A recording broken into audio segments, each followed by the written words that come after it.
Welcome. Today we are going to see Sonnet 91, which was written by William Shakespeare.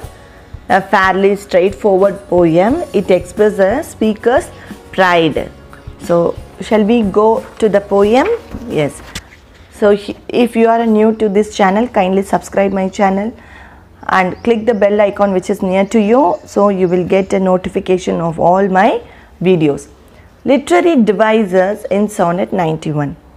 Okay, and we will see the literary device and the structures, and we will see the analysis of the poem after explaining line by line.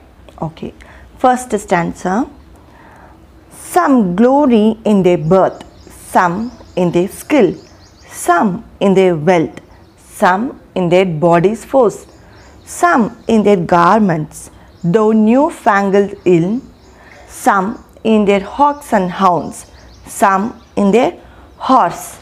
Okay, see here what explaining that Shakespeare is explaining, that is, he is speaking about what? Birth and their skill, wealth, body, force, and then garments and fashion, that is new-fangled ill is nothing but they always have a mind to have a to be fashioned one, to be updated one. Some in their hawks and hounds, some in their hearts. So it is nothing but that some glory, some may feel proud, that is anyone can feel proud by birth, by how they born, and then what are the skills, what are the talents they have, with that they can be pride, and what are the wealths they have, with that they can be pride, and then what the body force, with that, and then with their garments they can be so pride with their garment, and then how they updating by fashioned one, and some in their hawks and hounds, what are the animals they have, some in their horses. By these things they all may have glory, that is they can feel pride, they can feel so proud by having these things. He traces wealthy interest and high social status through images of glory, garments and possession.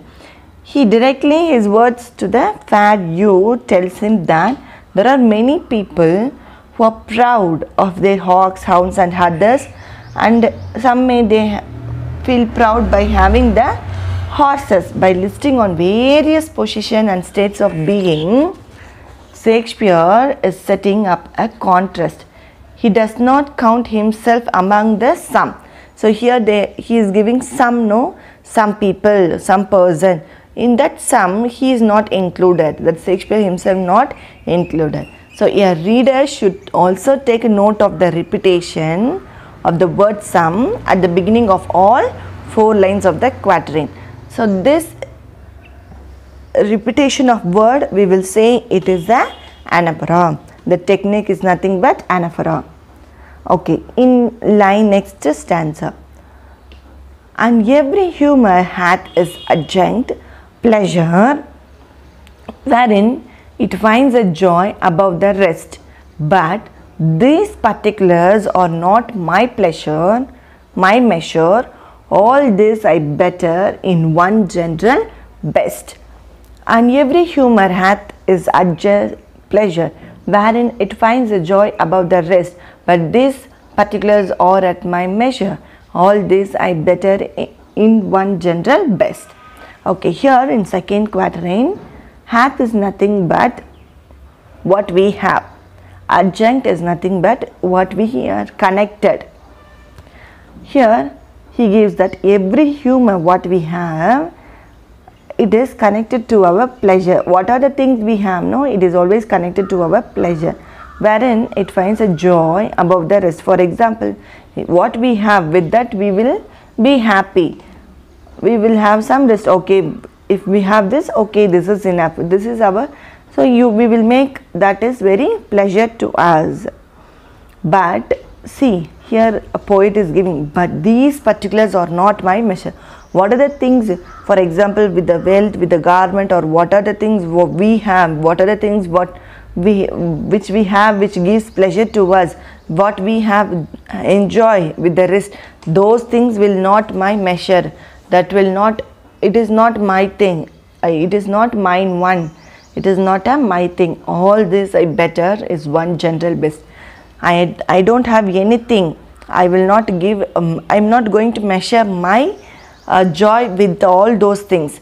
I have only one thing, that is a very, very general thing, and which is a very, very best thing. So here that is poet is telling that, but brings this particular but line, no, the but word, it brings the speaker's own personal belief in on the matter. He says that all the things he listed previously do not matter to him. Rather, he measures his happiness by something else. That is only one thing that's better than all of those things that he has been speaking about. That is, what are the things he is speaking till now? Above that, he has one thing that is a very, very better, and it is a very, very general best one. Not a humor, not a wealth, not a what we have or houses or hawk, not of anything. But I have one thing that gives me more pleasure. That is explained in the third quatrain. Yes, we will go for the third stanza. Thy love is better than high birth to me, richer than wealth, prouder than garments cost, of more delight than hawk or horses be, and having thee of all men's pride I boast. So here in the third stanza, the speaker reveals to the reader that one thing which is I have a better thing, that is a better than high birth to me, that is thy love, his love, that is whose love, that is a fair youth, that is youth, unnamed youth. I have your love, that still, that is a speaking to that youth person. The speaker is telling that your thing that gives, that is life is better than high birth. Your love only, that is you are a unnamed, you are a very, very young man, that is your youth. He is speaking to the person, that is a young man. Your love only gives me high birth, and then I feel very richer than a wealth, and the prouder than a what I have a garments, and more delighted than hawks or horse be, and having thee of all men's pride I boast. What are the things the other person have? High social standing and respect that members of society born into a wealth and glory, all accustomed to. So your love only gives me a valuable wealth and makes me feel prouder than most expensive clothes I wore, and it brings speaker more delighted than hawk. And what are the things I have? The speaker knows that he has something that he can be proud, but there is a risk in the final couplet. And having thee of all men's pride I boast, wretched in this alone that thou mayst take. So here in the final couplet he reveals that the speaker is still quite, that is terrified of losing the fair youth's love. He knows that this young man has the ability to destroy his life and make him wretched by taking away his affection. If he takes his affection, or if he takes his love, he will become nothing. That is, I am going to lose, that I will not be a more happier than that. I will become very, very lonely person. So this is what he explained in this stanza. See here in the 91 stanza, he emphasized that empty void that poet is so fearful on when the youth finally abandons him. Here it is the couplet. See, when we in 154 sonnet, that is from 1 to 126 sonnet, it was dedicated to that fair youth sequence, isn't it? So this 91 sonnet is also telling about the fair youth. It is a fair youth sequence. Throughout this, in the first half of the poem, the speaker takes the reader through a variety of things and accomplishments that something people are proud of. He tells the youth directly that these things mean nothing to him. Rather, he reveals the fair youth's love is more important than any possession or amount of wealth that another man could achieve. But because the youth has such a high standing in the speaker's mind, he knows that if and when the youth decide to leave the speaker, that is going to be a life shattering to him. And then we all know that Shakespeare has written the structure of the poem by his own poetic rhyme scheme, that is A B C D E F and then G G. And see here, they often but not always bringing with them a turn or volta, that is which is in the Italian poem. There are something used to answer a question posed in the previous 12 line. After 12 line only we have a volta, that is a shift the perspective or even changes the speaker.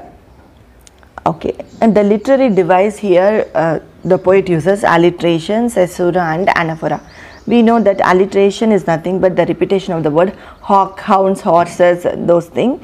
And then anaphora in the first stanza we saw, and this caesura occurs when a line split in half, sometimes with punctuation, sometimes or not. It occurs in this use of punctuation in this moment creates a very intentional pause in the text. A reader should consider how the pause influences the rhythm or one's reading, or how it might precede an important turn of transition in the text. For example, line 1 through 4, all 4 of lines makes use of distinctive pause in their progression, linking one valuable thing to the next. Okay, these are all the analysis of the poem sonnet 91. If you like this explanation, you can give a like and you can share among your friends, and you can comment in the comment box. If you want anything to be explained, you can comment so that I'll try to explain it soon. Thank you.